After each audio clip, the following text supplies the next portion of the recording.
रूस यूक्रेन युद्ध पिछले 3 सालों से चल रहा है। इसी बीच गुरुवार को रूस को करोड़ों डॉलर का झटका लगा है। गुरुवार की रात यूक्रेन ने एक बार फिर रूस के किले माने जाने वाले क्रीमिया पर सटीक हमला किया। यूक्रेन की मिलिट्री इंटेलिजेंस ने ड्रोन हमले से रूसी S-400 को गंभीर नुकसान पहुंचाया। इसी बीच ऑपरेशन में रडार यूनिट्स और लॉन्चर समेत बेहद महंगे और अहम उपकरण तबाह हो गए। S-400 के एक सिंगल बैटरी की कीमत $1 करोड़ से भी ज्यादा बताई जाती है। यूक्रेन एजेंसी HUR के मुताबिक हमले में रूस की S-400 प्रणाली के 2 92N2E multi functional radar, 2 91N6E detention radar और एक लॉन्चर बर्बाद कर दिया गया। HUR ने लिखा कि रडार सिस्टम दुश्मन की आंख होते हैं। इसके बिना रूस की एयर डिफेंस प्रणाली बेजान हो जाती है।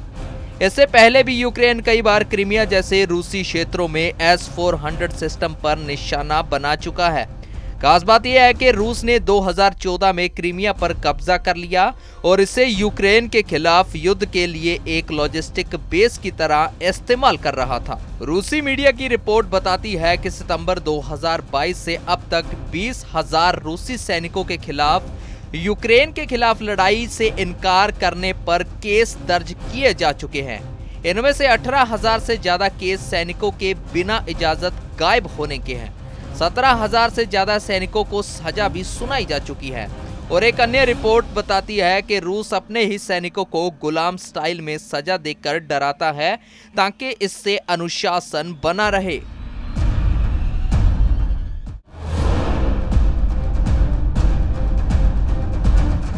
रूस यूक्रेन युद्ध पिछले 3 सालों से चल रहा है। इसी बीच गुरुवार को रूस को करोड़ों डॉलर का झटका लगा है। गुरुवार की रात यूक्रेन ने एक बार फिर रूस के किले माने जाने वाले क्रीमिया पर सटीक हमला किया। यूक्रेन की मिलिट्री इंटेलिजेंस ने ड्रोन हमले से रूसी S-400 को गंभीर नुकसान पहुंचाया। इसी बीच ऑपरेशन में रडार यूनिट्स और लॉन्चर समेत बेहद महंगे और अहम उपकरण तबाह हो गए। S-400 के एक सिंगल बैटरी की कीमत $1 करोड़ से भी ज्यादा बताई जाती है।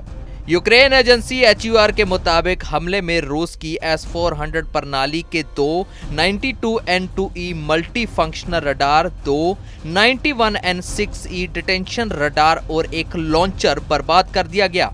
HUR ने लिखा कि रडार सिस्टम दुश्मन की आंख होते हैं। इसके बिना रूस की एयर डिफेंस प्रणाली बेजान हो जाती है। इससे पहले भी यूक्रेन कई बार क्रीमिया जैसे रूसी क्षेत्रों में S-400 सिस्टम पर निशाना बना चुका है। खास बात यह है कि रूस ने 2014 में क्रीमिया पर कब्जा कर लिया और इसे यूक्रेन के खिलाफ युद्ध के लिए एक लॉजिस्टिक बेस की तरह इस्तेमाल कर रहा था। रूसी मीडिया की रिपोर्ट बताती है कि सितंबर 2022 से अब तक 20,000 रूसी सैनिकों के खिलाफ यूक्रेन के खिलाफ लड़ाई से इनकार करने पर केस दर्ज किए जा चुके हैं।